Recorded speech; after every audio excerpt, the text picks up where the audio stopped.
Okay, Filippo, I got one for you for the next question, and you're going to have to just live with it and roll with it, okay? I'm ready. From Toyota 2Runner. Oh.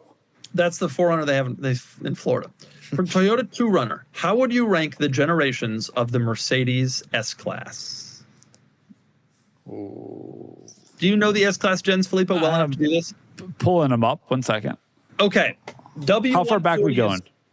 Back to the 126. Okay, great. Which is 79. W140 is first, and W220 is last. Fully agreed. Everything other than that, I'm open to a conversation about. Kenan, do you have strong thoughts here, or does it Doug and I Kenan, you battle? agree with me? Kenan, do you agree with me about the 140 and the 220? You know the ones. The 140 was the Bruno Sacco car in the 90s, and the 220 was the melty. Yeah, the 220 is definitely the worst. And the market agrees, as those are $4,000 cars now. I don't think they look bad, to be clear. I actually think in the right trim, it's a great looking automobile. But the S65 looked great. But other than that, yeah. You know, I was thinking about that.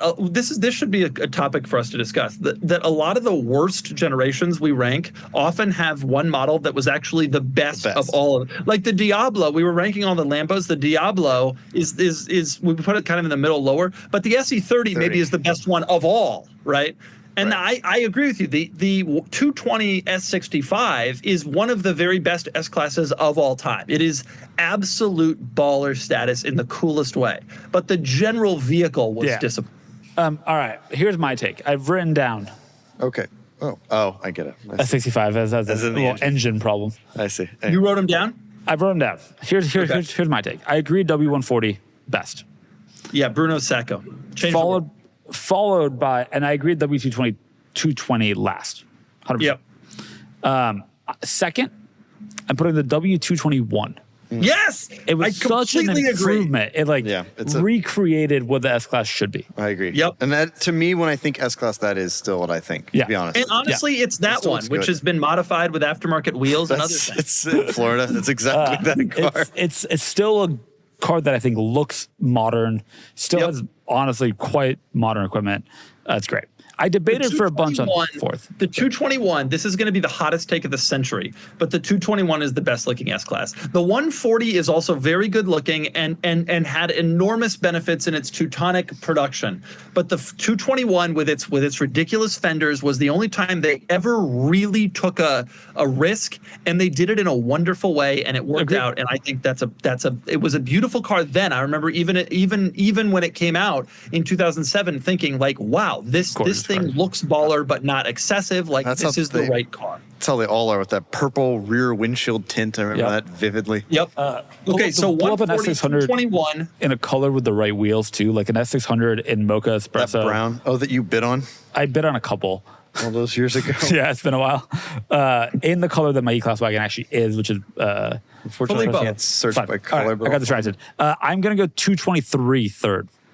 Okay. I think that they've done a nice job with the current generation S-Class. It looks modern. It has everything without it being styled like a 7 Series, let's say. You said 223. I think they've just done generally good job. When I see one, I think this is a good looking modern luxury sedan, and they've done a good job of integrating luxury. But don't you think that the 222 was? I mean, no. I'm putting 222 second to last. Oh, what? You're insane. You're out of your mind. 223 is just that is a great car, Philippe. The problem I have with the 223 is that the 222 already did it all. No, the 223 was too subtle of an evolution for me. I think that about the 222 over the 221. I don't think there was enough of a leap. That's insane. That would you be like are saying, nuts. That would be like saying cuddling with a stuffed animal is the same as getting punched in the face. I truly think that the leap from 221 to 222 was not significant enough. You've never been in these cars. It's you saying that is very clear to me. You've never been in the cars. You're out of the discussion. It's now just me and Kenan. Yeah, I'm on your side with this one. I violently disagree with Filippo on that. So it's 140, 221. I think next I would actually put, and this is going to be, by the way, what we haven't addressed yet, the big sacrilege here is not putting the 126 on this list yet, because there are people who are obsessed with the 126, including Hoovy. If Hoovy sees this, and I don't think he watches this pod, thank God, but if he sees this, he's going to lose it on me for not putting the 126 like at the very top. The problem I had with the 126, I know it was built well. I know it was, but it has two big problems. Number one, every version of it was slow. There was never a fast one. And number two, the tech was really not like that was the era when luxury was like by building a car well, you made a luxury car. It was not particularly advanced. And people are going to get on here and be like, it was the first car with electronics, stability flecnums in the headlight sensor. And that may be true, but like ultimately there was different vents in the climate control for heat and cold. And so like that's not really what I'm looking for in terms of a quality automobile. But then can you just put it on the list and have it be last for you? No, the 220 is definitely last, but I think my list is as follows: 140, 221, 222. Mm-hmm. Wow. 223. Yep. 126. Yep. 220. Boom. Wow. I have the 126 higher because it was seminal. And I have the 222 a little lower. So, Kenan, are you going to do these? Or do you not believe in the S-Class? No, I agree. I agree with your analysis on it. That's how I feel about them. the 126 I might- We didn't talk about the 116, but I'm okay with that. Same. I might all right, put we're gonna do the 221 above as the first, because when I think S-Class, that's just what I think of. It was it like redefined the luxury space for like what it could do, what a Mercedes could do, and that's saying a lot for Mercedes. It also saved them from that reputation of the 220, which was quite poor. And so I think it actually. But Bruno Sacco. I'm but I think I changing would my put it order. second. I think I put it 126 third. The 221. I love that. The 221 was also an amazing ability of making a car look baller like the new 7 Series without looking ugly like the new 7 Series. Yeah. It's actually kind of hard to do in that segment. A Phantom can do it because they can just make it big and do whatever they want. They have all these design heritage cues they can use. Agreed. But Mercedes-Benz has to be both restrained and baller. And that is actually hard. Yep. And the 126 and the 140 are too restrained. Fine with me, like a restrained car. But the 221 does an amazing job. Like if you heard it talked about, you'd think it went too far, but it didn't. It was really a beautifully designed car.